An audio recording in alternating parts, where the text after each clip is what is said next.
Oh, I thought you were... Not what I thought was about to happen. Episode 9! Hey, guys! Welcome back, guys. Ship to Shore Podcast. Episode 9, like we said. Wow. If you haven't noticed, we skipped a week. We had to take a little break. Yeah, we took a week off. But there was a good reason for it. Everybody's sick.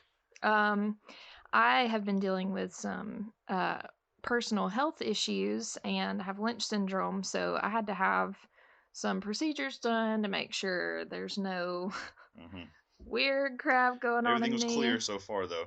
Yeah, everything is clear. So far, so good. Thankfully. I still have more tests that I need to do, but yeah, we'll just hope that they all turn out okay. But when you lose a bunch of weight unexpectedly, and every time you eat, you feel like you're gonna puke, and it's kind of... You assume something's wrong. Yeah, puts your life on hold a bit. So that's where we've been, but we're back. We are back, baby.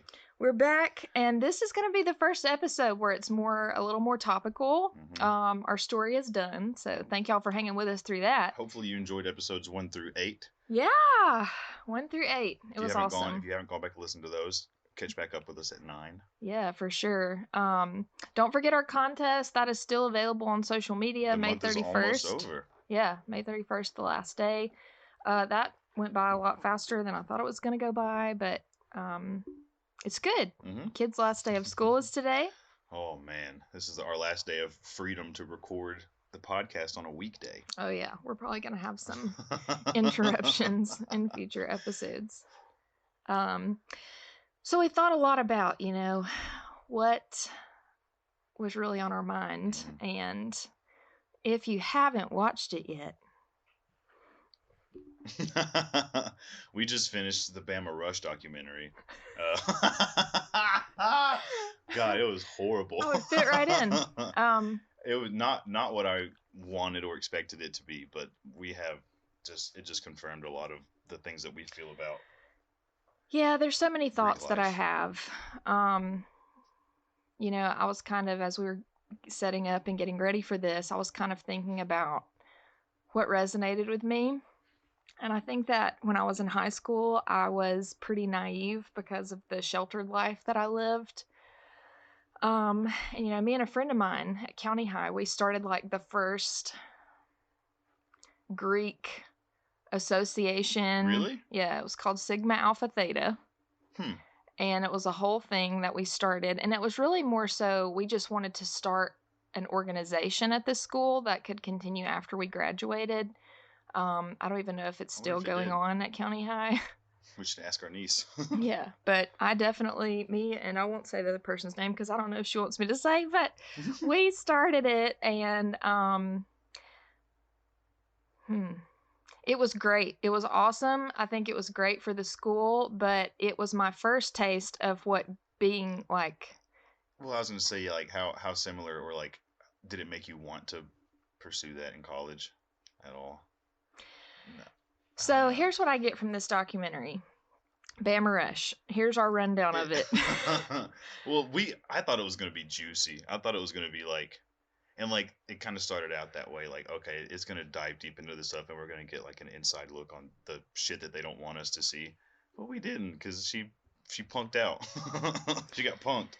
So the thing that has always stuck out to me, even before I knew what being in a Greek organization was, I just knew that they all looked the same, they all talked the same, they were all wealthy, they all had this pretty much the same hair color or style. Like, there was no individuality amongst these girls. And so when we started our little high school organization, I think I realized we had like a little event on the Bama Bell. It was like a Mother's Day tea or something like that. And I don't know, like it was like we did the whole, you wear a cocktail dress and you wear a hat. It was kind of like Kentucky Derby style. Okay. But leaving that event, and man, I love all you guys that were there. Don't get me wrong. It's not anything about the people that were involved. It's just about what we were trying to represent. And I think there was no individuality. And I think that that's just what I get from Greek life is whether it be a club you start or whatever, off the jump, it's like people automatically assume, okay, we all look this way, we all dress this way. I've just never understood the draw for that. Like, I don't know, man. Why the draw to have to be under this roof? Like, you have to do these things. There's all these rules you have to follow for. Is it for the connections? Is it for the status? Is it for the letters? Is it for the shirts? Or is it so you fit in? Is it so you don't have to worry about that? Like, that just never appealed to me at all. I don't know. It's not. That's not my life. So then, after high school, and I went to Auburn, and I saw really what Greek life was, and I saw the way that these sororities and fraternities conducted themselves. I was really turned off from it, and I thought it was very culty, and I thought it was really discriminatory. And I mean, you can't dream to be a sorority girl or sorority woman unless you have a lot of fucking money. Did you notice they never said sorority girl in the whole? They always said sorority woman. Yeah, yeah, That's funny. That I didn't know when that changed. yeah. But like you went to school at Auburn, so all of those houses are off campus, right? And like we have, we live here. We live in Tuscaloosa, so we've been around that shit forever. Even when I mean, like I didn't go to school here, but like I lived here during that age, and we would go down there and we'd party, and all those people it's the same as it is now. It's the exact same thing going on in that documentary that we watched. Like, Yeah. is so strange. Maybe I'm the weird one because I don't get it, but like the way that it blew up on TikTok and the way that like I had no idea that even happened until we just watched this documentary because I'm just so out of touch. But like the draw to that just something doesn't click for me. I think it's because we grew up like with regular amounts of money, like lower to middle income kids. We don't dream of being in an organization like that because it's completely unaffordable. Like, unless you come from money, and I think that's the draw for rich people is like, okay, this will show all of campus that I come from money. I guess. Ugh. Because, I mean, they're not even wearing like, you can't go to a local boutique and buy outfits. They're wearing Dior, Chanel, that cracked me up when it showed the Gucci. people who were like, shirt from Jeff Bezos, shoes from Target. Like, hell yeah, that's normal people. Yeah, that's so funny. Well, I don't know. And then, I moved back to Tuscaloosa eventually, and I had been through my college experience and everything, and we got married and went through our whole stuff, and we moved back. And why don't you tell a little bit about your experience with Greek houses? Well, I worked. I was a catering like manager coordinator for a restaurant in town that dealt every year when Rush came around. We had to do a lot of deliveries and a lot of food made for those people, and they spent so much money. I would have one house would spend 15 grand over the course of 7 days 7 days to feed potential housemen, just like people who want to join. So much, but like the rules like are even like we had strict rules bringing them the food with like of course what we could give them because the menus were always so we need this many that has none of this in it and this many that has no cheese and this many that's completely vegan, and then they're like you can't come to the front door. You have to if anybody even sees you delivering or bringing food in, if they can smell it, then they get fined $10,000 or some crazy shit like that. Like just wild, crazy rules that apparently have been there since the 1900s, and it hasn't changed. That's part of the problem. Let's go into that. So they reveal in this documentary that because of public shaming, Alabama desegregated their sororities in 2013. How did 10 years it take ago? That long? How? And that's why I feel sometimes like so out of place, like a black sheep, because that is absolutely disgusting and mind-blowing. I had no idea. I didn't either, because you don't really, unless you are immersed in this life, which we are not, you don't really realize all of the stipulations and the little things that go on. But well, it was 1987 before there was even one black sorority on campus. 2 years before I was born. And Like, that's within the last, I mean, this should have been dissolved like 100 years ago, but that's where we live, is the South. I wonder if we were the last college campus, if UA was the last one. That would be so sad. We're gonna have to look that up. Yeah, we're gonna have to. But see, like, man, fuck all that because that's part of what this documentary should have been, and what they should have been able to get to expose people on. But they got called out. They got a letter sent by fucking President Bell and the feds apparently. And as soon as that part comes in the doc, it just starts tanking. Well, I mean, it probably started tanking before that because these people are so idiotic, and they're saying stuff like, "I need this. I need to be in a sorority so that I can figure out who I am and who I'm supposed to be." And I'm just like, "What the fuck are So you you talking mean about?" that you're trying to figure out who the one person is that you're all trying to Yeah, be you because you're all the same? let your frontal cortex finish developing, and then figure out, like, Right. come on, you don't need that. You don't need this. I don't know. I just feel like the whole documentary, it started off interesting with the, creepy, culty horror music background, That was and great. that was That was so cool. awesome.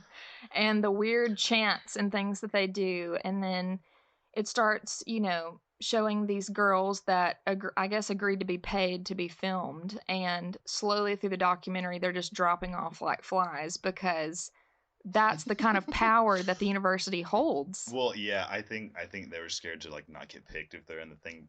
Of That's what I'm course, saying. yeah. But that just goes to show like these people come for money because they were willing to drop no telling how many thousands of dollars just to be so they could pay these people to say, you're pretty enough, cool enough, skinny enough, and on trend enough to be in our sorority. And paying people to advise them and to put their resume together and to, like, put their wardrobe together.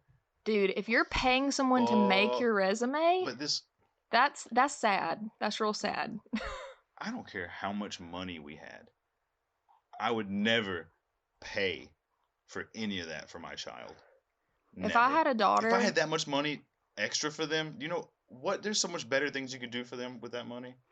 well, and correct me if I'm wrong, but it seems like they glamorize being in a sorority because of the connections and the sisterhood that you find and create and the community service that you do.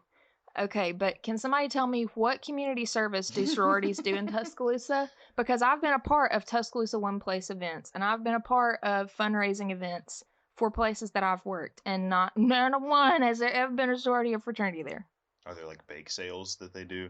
Do they still do that? They're too busy partying for that. Are you kidding me? It, They ain't trying to waste their time doing community I wonder if, service. I mean, at first I thought that this whole thing, one, was going to be really interesting and juicy and, like, come out with a bunch of stuff, and then, like, maybe it would change the culture, or, like, if it would change the way that Rush is done this year, but it's not. And it came out a couple months before Rush is going to actually happen, but nothing's going to be different. It's going to be bigger this year. There's going to be more girls coming because of it. There's going to be, like, people are coming here just for that, just because it blew up on social media. Yeah, And they're that, trying to be and TikTok famous and go viral. we're going to have more of those fucking idiots running around town. And for anybody who's in a sorority in Tuscaloosa, can y'all please, like, if you're gonna live here and you're gonna be a part of our town, then can y'all at least work, find a job? Like, can y'all work? Because none of y'all work. They don't have to. That's the thing, dude. Because they got enough money. Their parents have enough money to pay these Rush consultants and to pay to get in. And even the kids who are coming here who aren't rushing, who aren't doing that, they're coming here because it's blowing up, and their parents have the money to pay out of state tuition and to pay for them to stay here and to pay for their rent. They don't, if they're working, it's for beer money or it's for party money or whatever you do, like whatever your hobby money is. Well, and That's why it's so also, hard to keep people. if they work, That's what, they make their schedule and send it to their boss, like, this is when I will work. That's not the way that it works when you have a job. It is they have no idea. You don't get to make your own schedule at 18 and 19. That infuriates me. Like, that proves a lot about your character right there. So that should ex-nay you from sororities and fraternities, right? Yeah. If it's a character building thing, then why are you promoting these terrible characteristics? Like, every year, like, the amount of people that I hire who are like in college, who it's their first job and they have never worked, it's more and more every year, and it becomes more and more like, oh, you've never held a broom, you've never mopped a floor, like it's scary. There's some there's some scary things that I see that makes me scared for our future, for like who's going to be running the world, because like obviously I work in the service industry and I run a restaurant, and we have several to go orders that these people are required to type in using letters to spell people's names, and the way that you could just ask, hey, how do you spell that, and they don't, and they just guess. And sometimes I refuse to walk out into my dining room to yell a name because I'm confident that this is not what I'm supposed to be yelling out, and I make someone else do it. It's scary. It's really scary that there's like these people are in college. They're supposed to be educated, and they don't want to work. They don't can't do anything. They're helpless. It's sad. And I mention it being a cult. I've always related Greek life to cult life, because tell Oh me yeah, what is not culty about it. I mean, you all look the same, dress the same, you follow this certain the set of chance. secret protocols.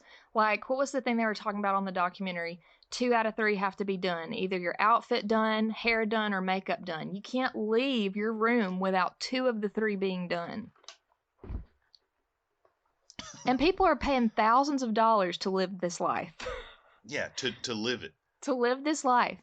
I I, don't understand it. I wonder what the drop rate is, like after Rush, who's been accepted, like how many make it through the whole year, how many drop, how many come back the next year, and then like do it for the new Rushy. Like it's got to drop every year.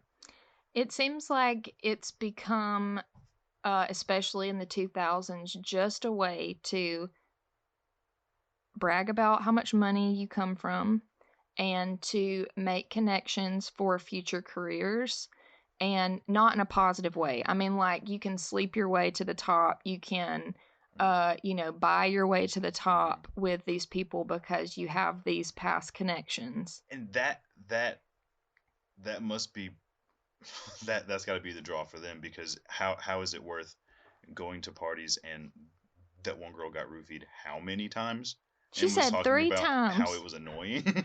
She said 3 times she got roofied here in What the Tuscaloosa, fuck? and It's was not worth like, all oh, that. it's just so annoying. Like, the court is just so annoying. So I just, like, don't report it. What the fuck?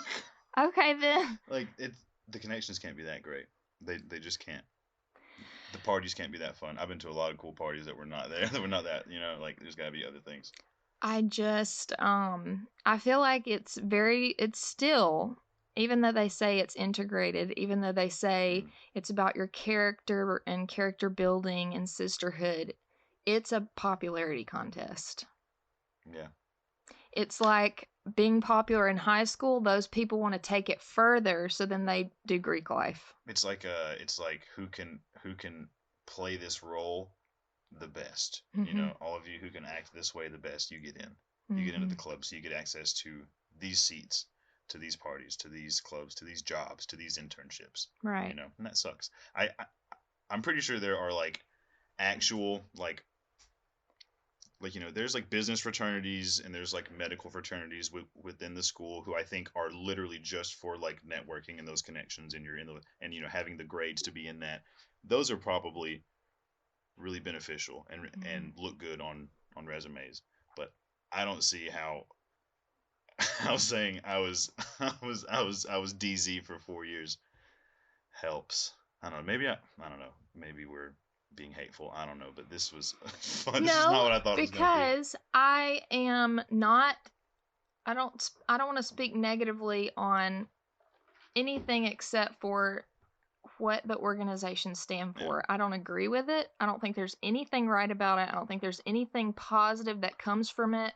And you may be a great person, but I would fear for my child, if I had a daughter, Mm. that it would alter her sense of self and her individuality and make her feel like she has to be this to be I fear successful.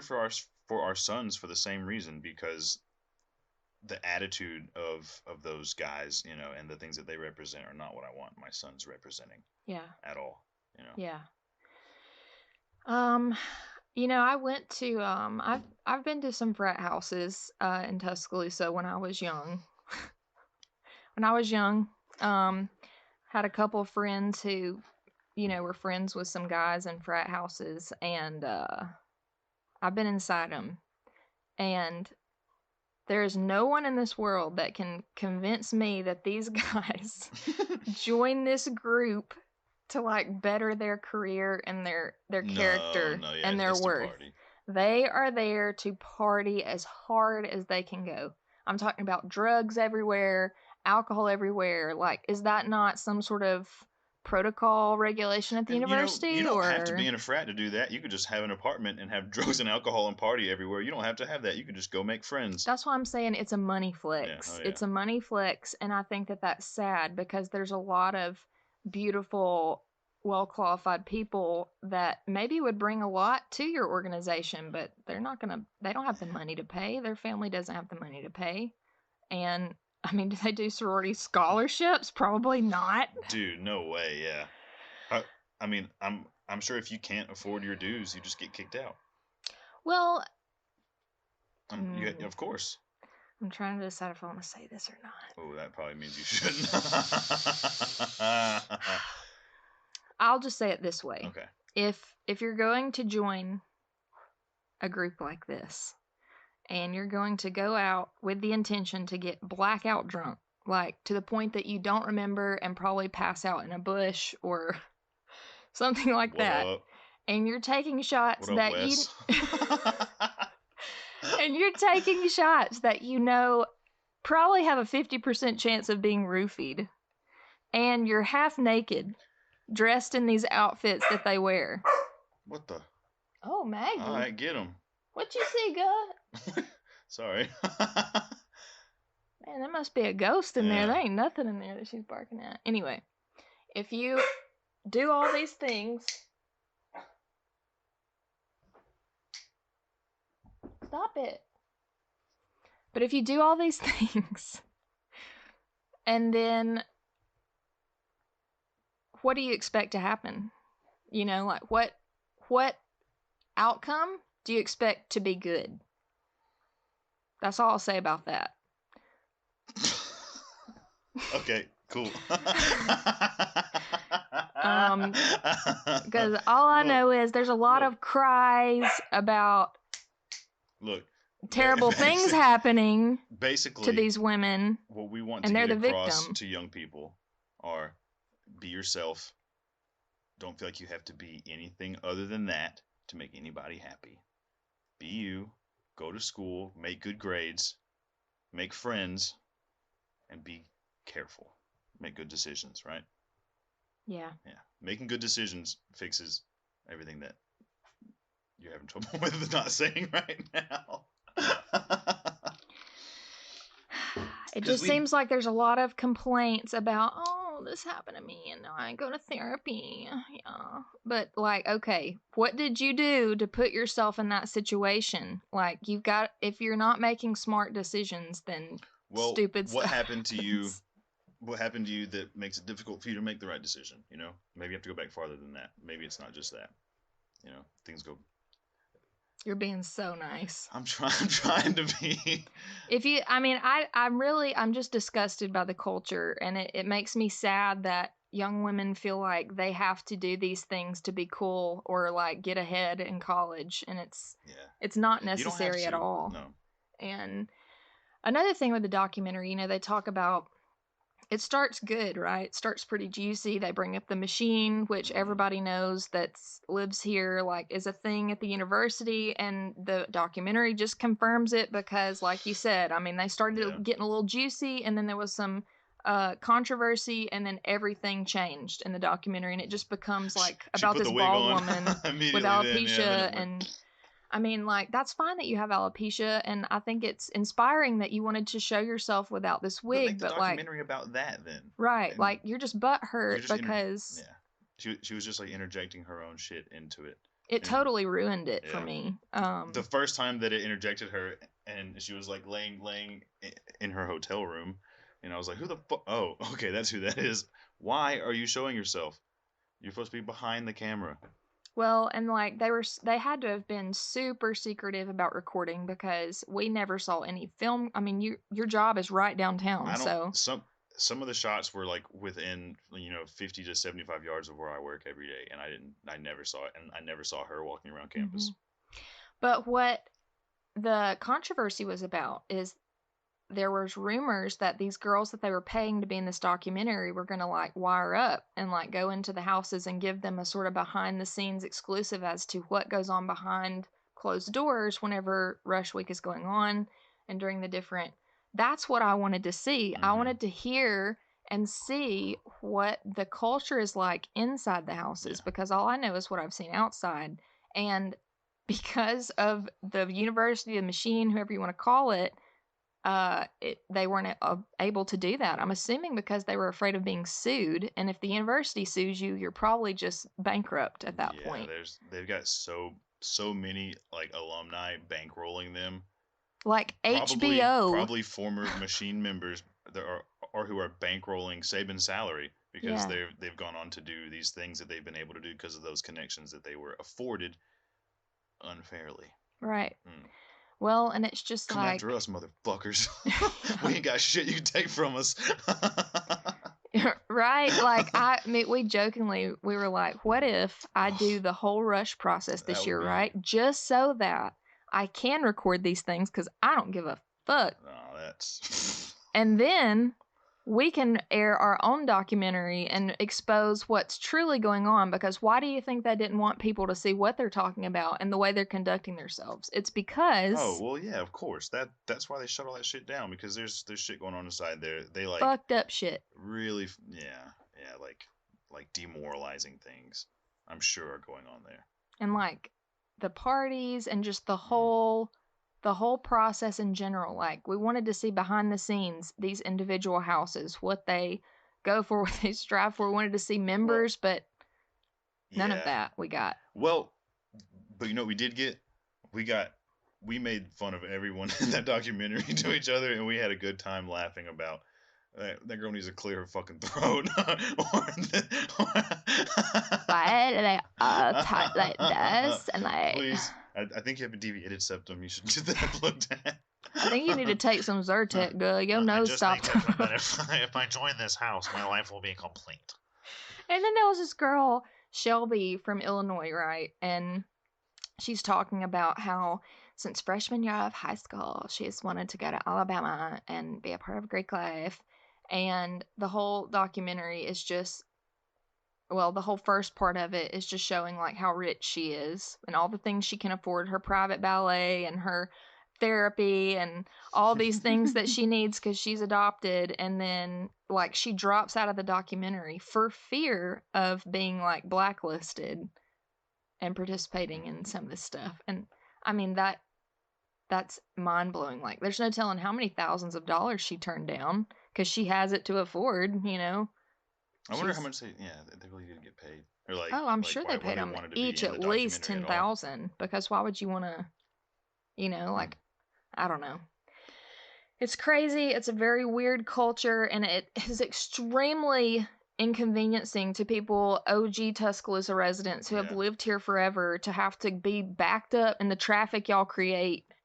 yeah, it sucks, and I hate because every time that like Greek life is brought up, and every time Bama Greek life is brought up, they're like, that's what runs Alabama, and that's what Alabama's all about, and it fucking is not, and it never is. If you're from here, you know that. Like, fuck off with that But in a shit. way, the Southern Belle culture is still alive and well and in I think if our you went down to campus right now and you took a poll, I think the majority of campus would vote them just gone and out because they're so fucking annoying. Because they are selective and it is clicky and most people aren't in them. The majority of the students there are not involved in Greek life. It's a very small portion. They don't. it's It's just not what it's all about. it's annoying because, you strut around campus half naked. So, like, not only are we having to see all your goodies, like, Not my goodies. anytime you want to go anywhere, we have to explain to our sons why you wear clothes with your ass cheeks literally half hanging out everywhere you go. And then you clog up our roadways and you back up the lines in the drive-throughs, and then you refuse to get a job and help with some of the traffic that you're creating. You're just... How many? What are you contributing to our town again? If you only visit campus once a year, it probably never looks the same because there's always something being torn down and condos put there or torn down and a bar put there. It looks so different. Somehow, I don't know how the apartment that I used to live in is still there. It has to be one of the next ones to be torn down. But every chance I get, I drive by to see if it's still there, to see if it's been claimed yet. Yeah. Somehow, everything around it has. It's just a little old shitty fucking house still standing around all these new condos. Man, and I'm curious to know too, and if somebody out there has something they want to comment, I mean, lay it on us. Like, we're being pretty honest and transparent about how we feel. Yeah. We're disgusted. So, what are the like safety and health regulations inside these houses? Like, what are the rules of things you're allowed to have and not have? Is there a curfew? Are you allowed to have like boys in a girl house or girls in a boy house? That's a definite no-no. But they were all bragging about spending the night in frat houses. So yeah, I think that was one of her points was that she got dropped because she wore like a different sticker, and these other girls were like going all fucking crazy and didn't get dropped. And the drama. Oh my god. That's so.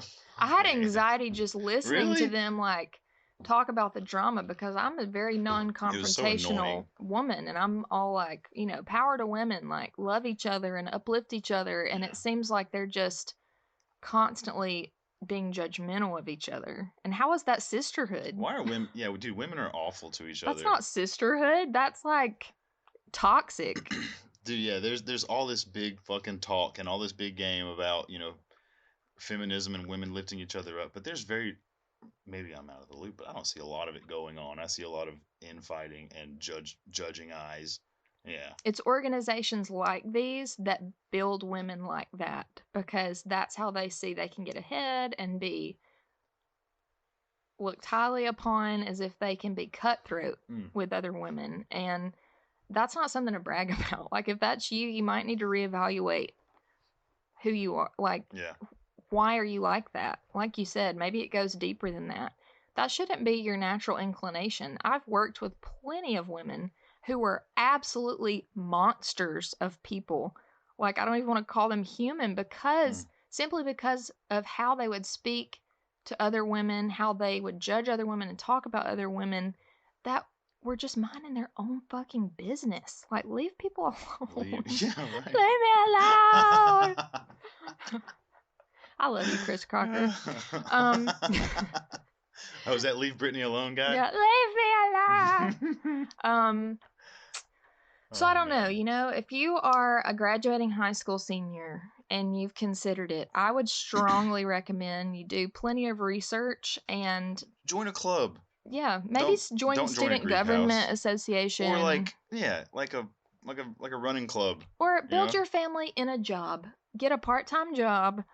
Do a really great fucking job. Yes, go work at a fucking restaurant and make good friends. Because like every restaurant I've ever worked at, coolest people ever. I've been managing restaurants for a long time. Everybody who works under me, they all go out together all the time. They're all friends. Go make friends. And if you're unable to make friends in a place like that, then go be a fucking IT engineer and work by yourself all the time. Well, it really frustrates me because these are the same people who, you know, are like messaging you or like texting you like, hey, I can't come in, you know, to my shift or whatever.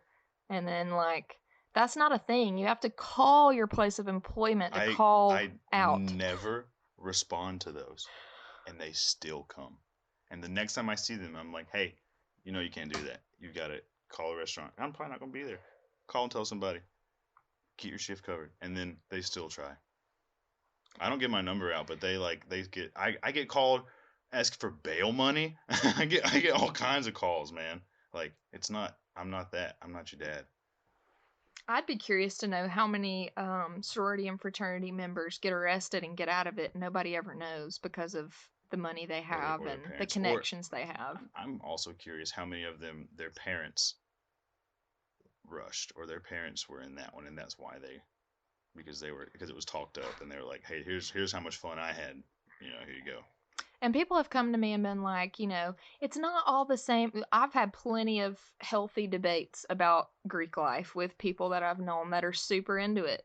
And their thing is always like, they're not all just cookie cutter pretty people. Like, we have bigger girls, we have like mixed girls. And it's like, okay, but if you look back on the girls You that have- don't meet the criteria, it's because they're like third generation legacy, like they have Yeah. to get in.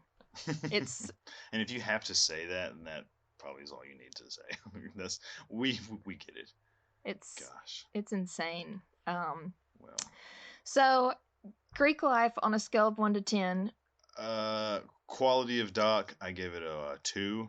2 out of 10. Yeah, 2 out of 10. But we've somehow been able to talk about it for 30 minutes, so we got enough out of it. I think we got some laughs out of it. Jesus. I'm not here for it.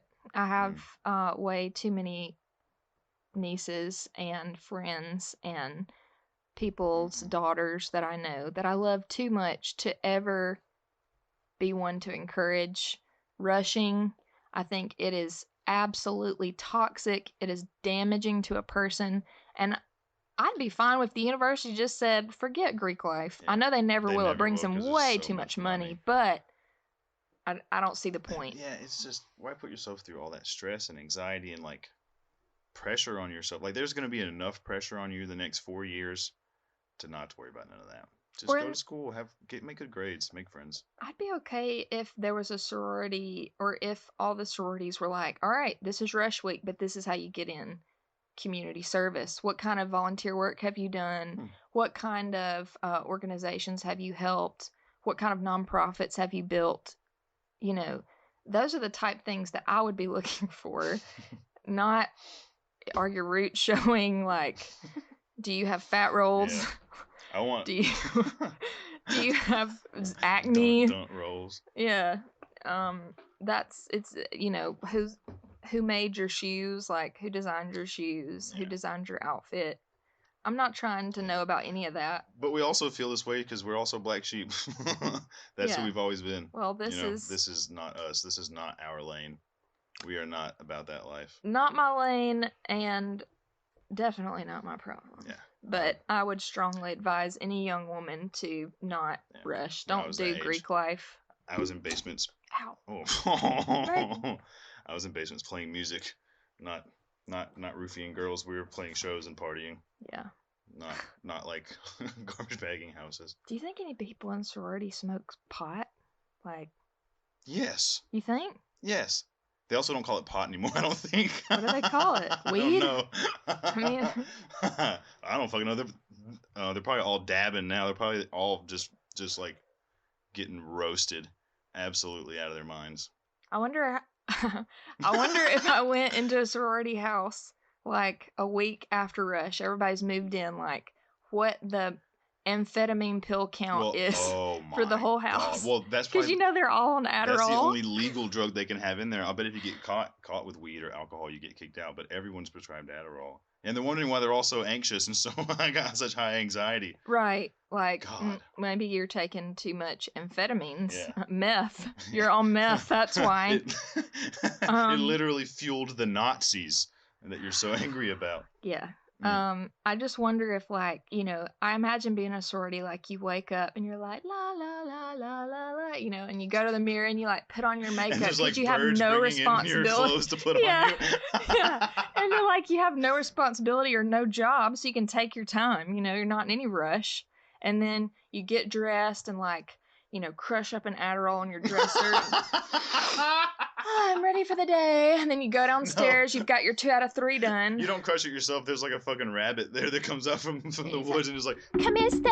Oh, shit. I've got your Adderall line ready for you. And you're like, he pulls out a credit card and lines it up for her. Yeah. And they're like, oh my God, I've got so many ideas. That's the Disney movie I want to see. Yeah. Yeah. Oh, wow. Maggie, don't do that.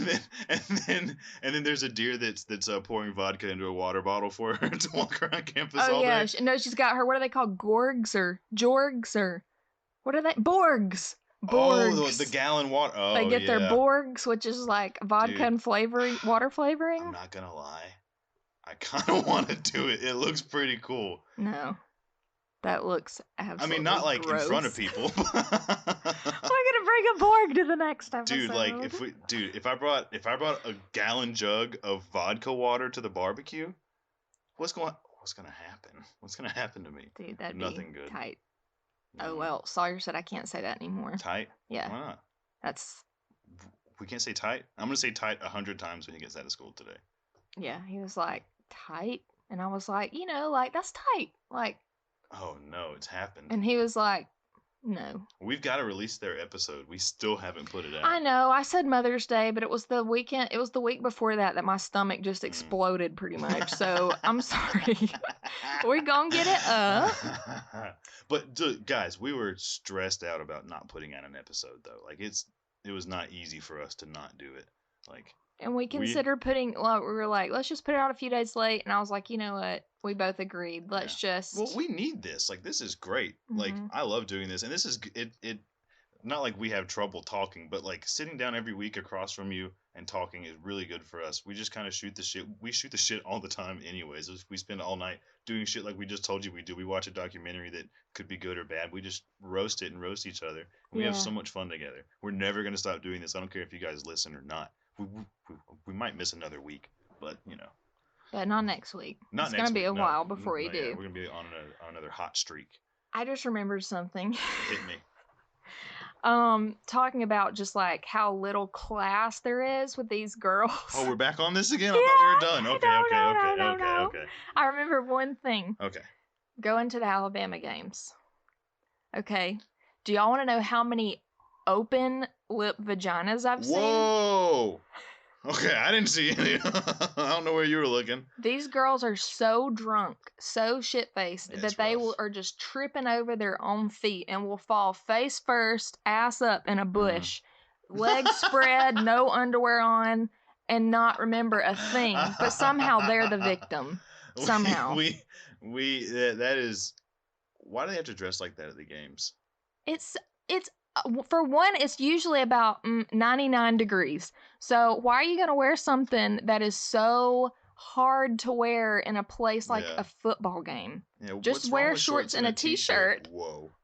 Dude, we do that all the time. Yeah, shorts and a t-shirt. Or an Alabama shirt and a t-shirt. You or said, an Alabama shirt and shorts. You just so blatantly said open-lipped vagina into that microphone. It took me a second to come back from it. Well, I'm sorry about it, but that is exactly how I felt when I saw it.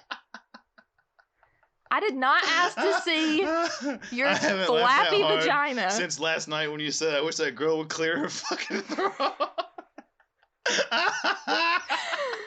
And then y'all bring it on yourself. What do you expect? You want people to like you and like think that you're cool and respectful and have good character, but there you are, leg spread, vagina open for the taking for whoever wants it, and you expect people to be like, oh yeah, that Greek life is all about sisterhood, character, respect, loyalty. You keep going back. It ain't. It ain't. Okay, can we move on from the Rush stuff now to talk about anything else other than open? I guess.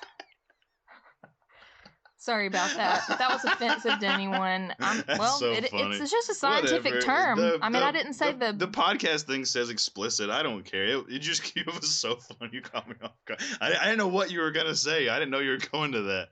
Well, I've been to a lot of Bama games and I've never seen it. One of the Alabama games we went to a couple years ago, you remember there was a girl in front of us and she was so drunk and she stumbled, and when she stumbled she like sort of like tripped and bent over, and we were both like, oh my god. I don't think I saw that because I'm always at eye level when we're out in public. I don't ever do anything. I look eye level and above. What is she chewing? Probably something bad. It looks like an electrical cord. Well, she'll only do that once. She's already done it one time. Oh shit! Now she has superpowers. Oh god. So anyway, that's how we feel about that documentary. Well, the way that we feel about that life is how we feel about a lot of things in life. I don't know. I feel like people shouldn't base their lives around that and around what other people think and around what other people are telling you to do. You know, like that happens in churches, that happens at jobs, that happens on sports teams. Like, like, Well, I said in one episode, that was part of the reason that I had such a hard time growing up is because you're told that this is who you have to be, Mm. or else it's not good enough, or you won't be accepted, or you'll be outcast. And to be a Southern woman that's accepted, you have to do what? Like go to church every Sunday. You have to look presentable when you go out. You have to weigh under this amount. You have to be well, married. no, you have to no. you have to have children. No children out of wedlock. What are some other crazy, weird stipulations that are unsaid but known? Yeah. They're just known.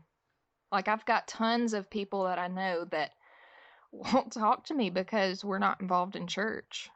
That's sad. They won't. Surely that's not the reason. I really hope not. People that I used to be very close to have totally written me off, blocked me on social media because I was bold enough to say, I don't feel comfortable in church and I'm not going to go anymore. Yeah. And people were like, ooh, well, I can't associate with you then. That sucks.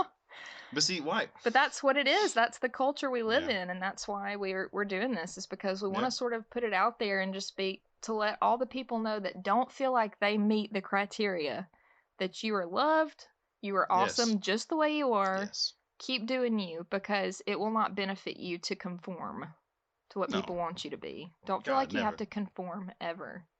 And I want our kids to know that, It's gonna be tough, man. Especially Sawyer wants to be liked by everyone so bad, He's such a people pleaser. He's so funny. I haven't brought this up to you yet. Okay. I guess we can always cut it if it's something you don't feel we should discuss in the podcast. But Sawyer brought up church to me in the car the other day. Really? He wanted to know why we don't go to church, and he wanted confirmation that it was okay that we don't go to church, which led me, one, to That believe we don't go or that we all don't go? that our family doesn't go to church, right? Okay. And the way that he brought it about is he led me to believe that someone in his life has made him feel like we were in the wrong for not attending church. Or that it has been spoken like, no, you should go to church. You have to go to church, right? Yeah. So he kind of put me on the spot. I didn't really know how to respond. But I just told him that people of Christian faith believe that the Bible says that you should go to church to have the fellowship and whatever with other believers, and it's just been made accustomed in our culture to go every week on Sunday and Wednesday usually.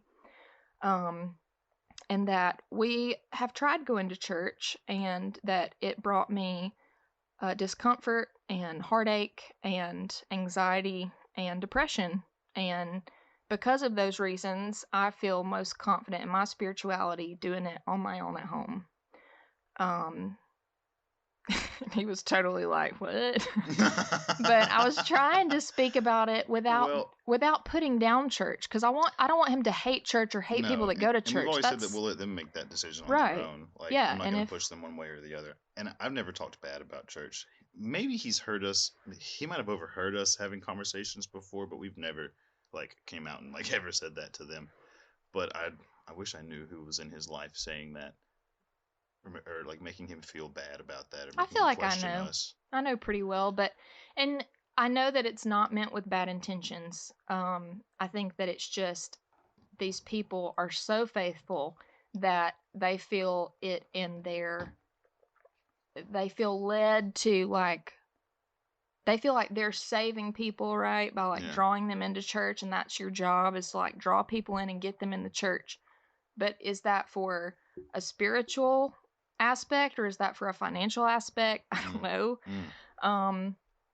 Because with the mega churches, it certainly feels like they're just trying to get the most members because that paycheck gets a little fatter, There's more tithes coming in. You can even Venmo your church tithes now, so they make it as easy as possible to take your money. Oh, they'll get your routing number. Now, don't get me wrong. If the churches were like, all right, for any money that's given today in tithes, we're taking it and we're throwing an event. For anyone who is underprivileged or homeless, we're giving out thousands of clothing items. We're giving out meals for a week for these people. Anybody who needs it, come. I'd be like, oh yeah, I'll donate to that. But when you're like, just donate to the church bank account, thank you. I'm No. sorry, unless I know what my money's going toward and that it's not going to somebody's pocket to pay someone, then I'm not giving my money to a church. Have to. But we also, going back to what Sawyer said, I told him in that same breath, y'all know that if you ever want to go to church, I'll take you. I'll make sure you get to church every week because I want them to do what they feel led to do. Yeah. And they know that we'll take them to any church, anytime, Anywhere. and make it happen if they feel led in their heart to go to church and to be a part of that. I'm all for it. But in the same breath, I also don't want them to believe that they have to if they don't want to. We didn't have a choice. No. I wasn't given a choice. No choice. I got, it was like you get an ass whooping or grounded or you go to church. Or you get both of those and I'm still making you go.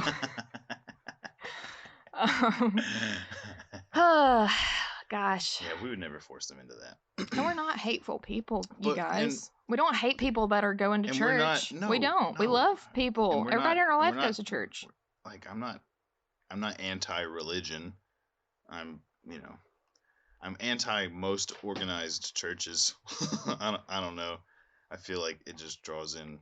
I mean, there's been so many awful things that I've experienced and that I've heard that have happened to people, and things that have experiences you've told me about, things that people have done to keep people out of churches who don't align with what they think they should look or think like, and that sounds makes familiar. me very, very sick to my stomach. Mm-hmm. And for that reason, of course, I would never ever tell either of our children that they can't attend church, but I would absolutely vet that place through and through before I ever let them do anything on their own there, because I'm not trusting at all of those people. I feel like most children are assaulted or abused, one, by people they know and trust, but a lot of it happens at churches, at organized religious events. Not just fucking Boy Scouts, not just at Catholic churches like Baptist churches, Presbyterian, Methodist churches. These fucking monsters are everywhere. Well, and I'm just going to say, husbands, check on your wives, because the preachers in this town that I've known, that I've heard of, not just one, that want to make passes at married women. I've felt so many times like I was in a sham, like it didn't feel real. It felt like a show, like a bad reality show.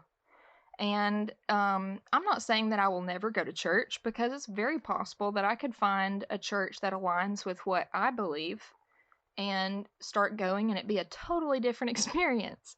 But when we tried visiting churches. We visited like 10 or 12 churches one year. We spent a lot of time like really investing researching. And we visited, would you say 10, 12, 15 churches? It was 10 or 12 churches. Not just here, but like we traveled and tried everything. We tried the mega churches. We tried the small traditional churches. We tried the in-betweens. And we were met with a lot of different offhanded looks, gift cards mailed to us to invite us back. Completely like shunned and not even welcomed at a couple. It was very strange. And I don't know, like, we don't give off that energy. Like, we're nice people and we're trying. And we don't have like unapproachable demeanors, No. We're smiling, we're with our children, we're, and they're like cute. Okay. And we're into it. Like, we're like, okay, let's check it out, And then it's like, well, in the worship services, I watched a documentary about Hillsong a couple years ago.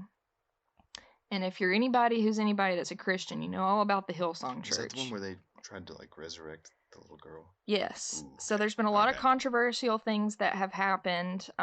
One of which that was most prominent in the media is there was one of the biggest members of their band lost a 2 or 3-year-old child very God, that's tragically, awful. and they for a week they encouraged the world to pray for resurrection of a deceased child. And I can understand for a mother that's absolutely lost in losing a child and doesn't know what to do next, that in their desperation, I could see that. But for a church Yeah. to, instead of taking her in and saying, look, we've got you, we're with you, we are here for you, they instead decided to publicize her delusions about resurrection and like supporting her in that delusion. And that seemed very, very maniacal to me. Yeah. The alternate that you're offering of that, of taking her in and supporting her is what I thought organized church and religion is supposed to be, you know. And there are people that really find peace in it. And there are people that it has helped them and they've grown and been able to overcome things like addiction and like, maybe being abused in their past, and maybe it has worked, and maybe they have found a place in a church, in a community that is genuine and is real. I know it exists, right? But It has to, because there are people who lose their children far long before they should, and if that's the only thing that is getting them through it, I'm not ever going to try to take that from them. I'm no. I'm not ever going to try to convince them otherwise. If they have found that, that's great. If they have found a place that allows them to do that, great. But where is it? I haven't found it. Well, my thing is, if you found that for yourself, that's awesome. But also, don't negate science. And okay, is it the change of your routine and the consistency of you doing a thing over and over that's making your life better? Or is it God? Yeah. And then And neither of us have ever said that we don't believe in God, or that we're atheists at all. but you can't negate. It frustrates me because I feel like so often, like you're made to either believe science or believe spirituality, and Mm. there's no Why not can't a. science be inspired by God? Why can't it be that? Why does it have to be one or the other? Making anything black and white. I'm sorry, I got stuck. Like we said before, nothing can be just black or white. Everything is on a spectrum. Everything is in the middle. It can't just be God or science. Why can't it be both? Why can't he be inspiring that? Why can't it? I think Why can't there be a real explanation? I feel like what I have a problem with is when, like, if that works for you and that's truly what you believe, that, this God or church or whatever has gotten you through your hard time, okay, but leave it at that. You don't have to go and try to persuade or blackmail or guilt people into feeling like they have to also be a part of that, because not everyone feels that way. And for me personally, learning the science and the psychology of my mental illness and what helps me has nothing to do with spirituality at all. Yeah. And the fact that I was told to pray about it over and over and over again, and then I pray and nothing happens. Just let God heal you. Right? Just let go and let God. I don't agree with that. I feel like you can come about it in a way that is meaningful and heartfelt, and you can also come about it in a way that's a guilt trip because you're not Christian enough. That's why you're having these problems, and that's not life. That's not real. And the psychology of it is, people go to church and they go to these worship ceremonies at these mega churches that have $1 million bands on the stage, right? And they get there, and it's the science of the melody is built to make you feel a way. Yeah. And people equate it to being touched by God or feeling this presence of God, and it's just the way they arranged the musical notes to prey on your emotions, because they want you to become a part of this and give them your your routing money. number. Okay? And that's just the sad reality of it. And I But wish not it all of wasn't. them. Of course, it's not all, but it's a lot. It's a lot of them. Every church we went to, it And was when you that. go to, I don't know, man. And they also want to preach, I have a problem with going to a church and hearing homosexuality, angrily preached against. And you can look someone in the eye and tell them, because you are the way you are, you're going to burn for eternity. And you can go home and sleep at night after telling someone that. That's fucked up. That's real fucked up. Yeah. And I have a huge problem with that. And that has a lot of the reason why churches haven't worked out is because I don't agree with what they preach. I don't.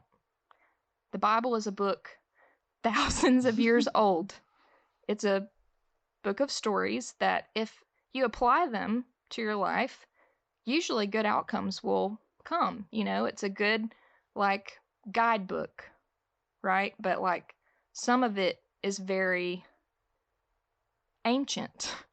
We live in the 21st century, So when was the Bible written? What century? Oh, I mean, like in BC and AD.